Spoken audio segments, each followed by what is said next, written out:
Hi friends, అందరూ బాగున్నారు కదా? మనం మొన్న షార్ట్ వీడియోలో మనతో మనం ఉండాలి అని మాట్లాడుకున్నాం. మనతో మనం ఉండాలంటే ఏం చేయాలి అంటే కేవలం ఈ కోట్ల విలువైన శరీరాన్ని మనం కాపాడుకోవాలి అని అంటే దాన్ని రక్షించేదాన్ని పట్టుకోవాలి. ఏంటది రక్షిస్తోంది?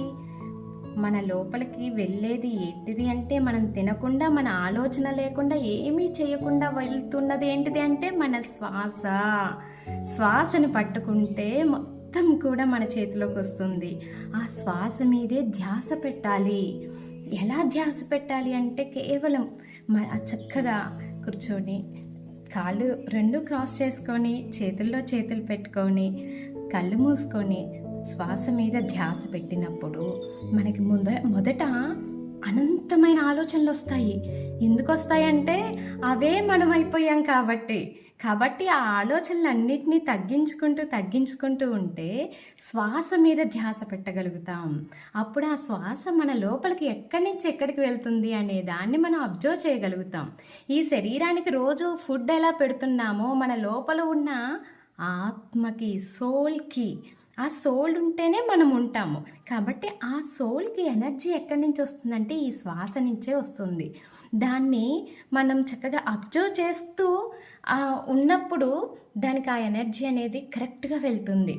అది కరెక్ట్గా వెళ్ళినప్పుడు మన లోపల నుంచి అద్భుతాలే బయటకు వస్తాయి.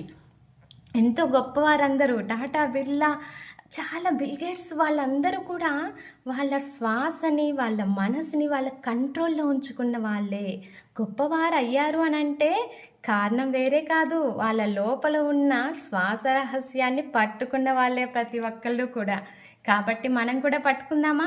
కేవలం మన వయసు ఎంత ఉందో అన్ని నిమిషాలు ప్రతిరోజు కూడా ధ్యానం చేస్తే అద్భుతమైనవన్నీ మన లోపల సరికానివి ఆలోచనలు కానీ, ఆరోగ్యాలు కానీ, సరికాని అనారోగ్యం అది కూడా అనకూడదు. మనం సరికాని ఆరోగ్యాలన్నీ కూడా బయటకు వెళ్ళిపోతాయి. ఎంతో అద్భుతంగా లైఫ్ని లీడ్ చేయగలుగుతాం. సంతోషంగా మనం ఈ భూమి మీదకి వచ్చిందే సంతోషంగా జీవించడానికి.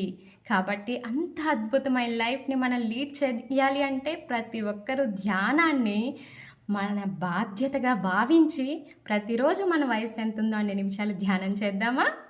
ఓకేనా? Thank you.